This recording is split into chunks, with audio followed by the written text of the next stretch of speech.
మరి యేసు ప్రభు వారు సిలువలో పలికి 7 మాటలు కూడా మన కొరకే మాట్లాడుతూ వచ్చాడు. ఏ ఒక్క మాట కూడా, ఏ ఒక్క విషయం కూడా తన కుటుంబం కొరకు మాత్రం మాట్లాడుకోలేదు. ఎందుకొరకు? ఆయన దేవాతి దేవుడు, ఆయన ఏదైనా చేయటానికి సమర్థుడు. ఆయన సిలువలో ఉండటక్కడ ఆయనకి ఇష్టం లేకపోయినా లేఖలానుసారంగా దేవుని ఇష్ట ప్రకారంగా అది జరిగించాడు.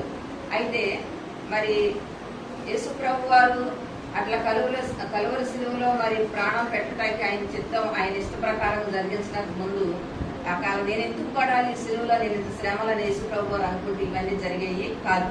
అయితే మొట్టమొదటిగా దేవుడు యేసు ప్రభు 7 మాటలు సిలువలో మన కొరకు మాట్లాడుతూ, మన కొరకే వేదన చెందుతూ, మన కొరకే ఈ విషయాలన్నీ మాట్లాడుకుంటూ వచ్చారు. మొట్టమొదటిగా మరి 2 వచనాలు కూడా మరి తండ్రి మీరేం చేస్తున్నారు, వీరెరుగురు కనుక వీరిని క్షమించమని యేసు ప్రభు వారు క్షమించమని ఎట్లా క్షమించాడు. మరి వాళ్ళ యేసు ప్రభు వారు అనేక మంది ఆ విధాలుగా శిక్ష పెడుతూ ఉన్నప్పటికీ కూడా వీళ్ళు నా కొరకు ఎందుకు ఇట్లా శ్రమ పెడుతున్నారు, నేను ఏ పాపం చేశాను, ఎందుకు నా మీద ఇట్లా దోషం చేస్తున్నారని ఒక మాట్లాడడం పలకోకుండా ఆయన తండ్రి మీరేం చేస్తున్నారు, వీరిని క్షమించమని మన సహోదరులు మాట్లాడుతూ చెప్పారు. అలాగే 2వ విషయం వచ్చేసరికి మరి దొంగ మాత్రమే కాదు కానీ గజ దొంగ, వియుక్తపరుడు, అటువంటి వాళ్ళని దేవుడు క్షమించడానికి నేడే నువ్వు నాతో పాటు పరదేశంలో ఉండు అని మరి దేవుడు మరి అంత దొంగలను కూడా క్షమించిన దేవుడు మనల్ని అందరూ కూడా క్షమిస్తా ఉన్నాడు. ప్రతిదినం ఉదయం లేచిన దగ్గర నుంచి పరుండేదాకా మన జీవితాలు అనేకమైన విషయాలు దేవునికి అవమానం తెచ్చేయే ఉన్నాయి, దేవుని ధిక్కరించే పరిస్థితులే ఉన్నాయి మనకి కదా. నేను నీతిమంతుడిని ఎవరిమైనా మన యథార్థంగా మన హృదయం చేసుకుని చెప్పుకోగలుగుతామా? మన మాట ద్వారా కానీ మన ఏదో ఒక విషయంలో అయినా మనం పాపం చేస్తాను మనం అయినప్పటికీ దేవుడు మనల్ని శిక్షించక, మనల్ని ఈ లోపం నుంచి తప్పించక, నిత్యము మనల్ని నిత్యము కాపాడుతున్న దేవుడు గొప్పవాడండి. మనం నమ్మిన దేవుడు గొప్పవాడు. మనం ఈ విధంగా ఉన్నామంటే చాలా మంది హతులైపోయారండి. నేనైతే అనుకుంటాను ప్రభా ఇప్పుడుకప్పుడే మా ప్రయాణాలకు క్షేమం ఇస్తున్నాము, ఎంతో మందిని మేము చూస్తా ఉన్నాము, మరి ఎందుకు ప్రభు మా ఎడల మీద ఇంకా మమ్మల్ని దేవుడు ఇంకా ఏదో వాడుకోవాలనే ఉద్దేశంతో దేవుడు ఉంచుతున్నాడేమో కానీ ఈ యొక్క తల్లి కుమారుడు సందర్భం ఈ విషయం వచ్చేసరికి ఆదరణకరంగా ఉంటుంది అన్నమాట ఈ మాట.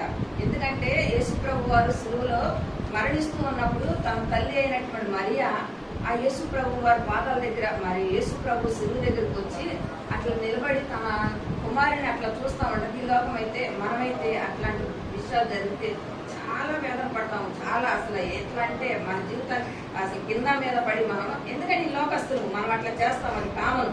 కాకపోతే మరి దేవాతి దేవుడు పరలోకాన్ని వదిలి ఈ లోకానికి వచ్చి మానవాళిగా మనుషు లోకం ధరించుకుని ఈ శిక్షణంతా అనుభవించిన దేవుడు మరి అట్లా మరి భార్యాభర్తల సంబంధంగా పుట్టిన కుమారుడు కాదు కానీ పరిశుద్ధాత్మ చేత నింపబడిన కుమారుడైనా మరి తన తల్లి బాధ్యతను చాలా బాధ్యతగా అప్పచెప్పాడు.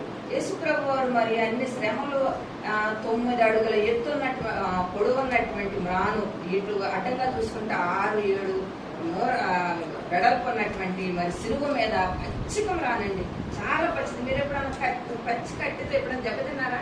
నేనైతే తిన్నాను, నాకు చాలా అనుభవం. పచ్చి కట్ట చాలా సులువు అనిపిస్తుంది, చిన్న సంగదే. మరి అట్లాంటి పశ్చిమ రాను మరి అంత బరువైంది మరి యేసు ప్రభు వారు మరి అతని మీద వేసుకుని అట్లా తీసుకువెళ్తా ఉంటే కూడా ఒక మాటని తిరిగి మాట్లాడుకోకుండా మన కొరకు దేవుడు ఎంత ఓర్చుకున్నాడనండి. మరి దేవుని పిల్లలమైన మనము చాలా విషయాలు ఓర్చుకోవాలి కదండి.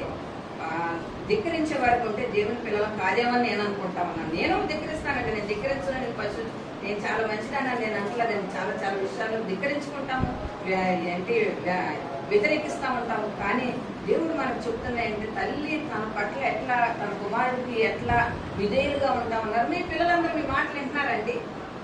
మీ పిల్లలు మీ మాట ఎవరైనా మీ అంతరాత్మ మీద చేసుకుని మా పిల్లోడు నా మాట బాగా వింటాడు, నా పిల్ల నా మాట బాగా ఉంటుంది, ఒక్క మాట ఆయన ఎదురు చెప్పాలంటారు అనుకుంటారు మీరు? ఉన్నారు ఎవరన్నా అట్లా? ఎవరూ లేదు.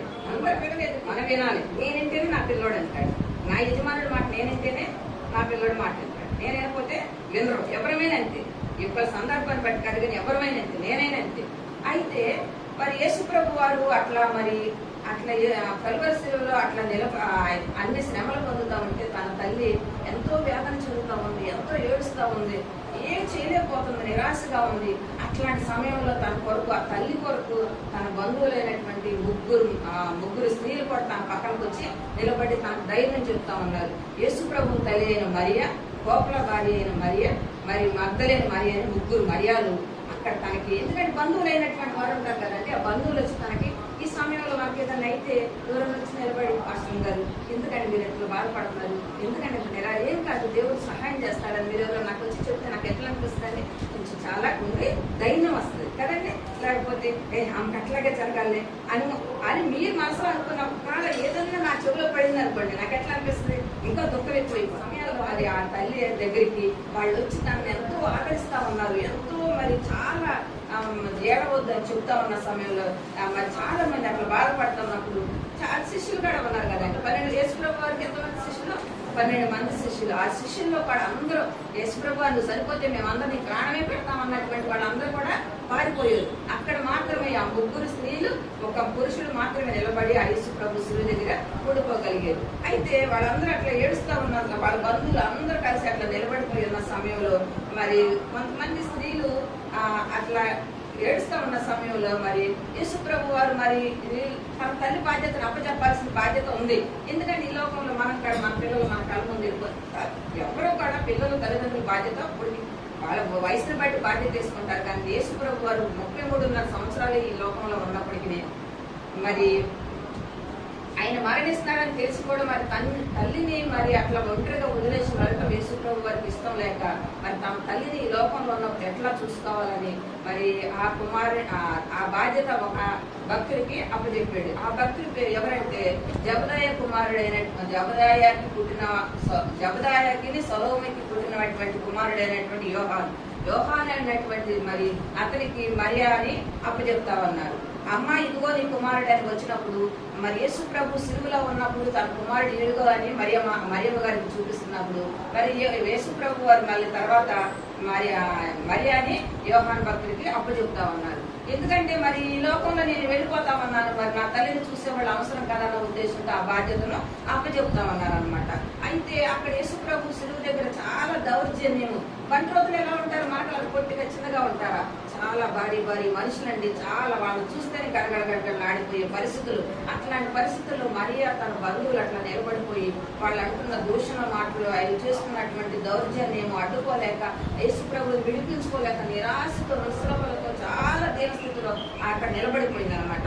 నిలబడిపోయినప్పుడు మరి ఏమి చేయాలో అర్థం కాని పరిస్థితుల్లో మరి అక్కడ 12 గంటలు అయిపోయింది. 12 గంటలు అయిపోయినాక యేసు ప్రభు వారిని సిలువ వేసేస్తారు. అప్పటికే సిలువ వేసేస్తే అక్కడ నిలబడి చూస్తూ ఉంటే సిలువ వేసిన వారు అప్పటికి పొద్దున ఉదయం నుంచి మొదలైంది కదా, ఆ బంట్రోతులు కూడా అలసిపోయేది, చాలా వరకు అందరూ వెళ్ళిపోతామంటే మరియా ఒక్కటి అక్కడ నిలబడి చూస్తున్నప్పుడు మరియాని కూడా అక్కడి నుంచి పంపించేశారు. అక్కడి నుంచి తనకి వెళ్తాం ఇష్టం లేక మనం తన బాడీని తీసుకెళ్ళిపోతామంటే వెనకాలే వెళ్తాకి ఇష్టపడతాం, వెనకాలే నా మమ్మీ అని ఏదో ఒక విధంగా దేని బట్టి అయితే అట్లా పిలుస్తామంటాం. అయితే మరియా అంత దూరం కొంచెం దూరంగా వెళ్ళిపోయి ఆ తన కుమారుడు అనేటువంటి యేసు ప్రభు వారిని దీనంగా ఏమి చాటగాని విధంగా అట్లా నిరాశతో చూస్తా ఉందన్నమాట. అయితే యేసు ప్రభు వారు మరి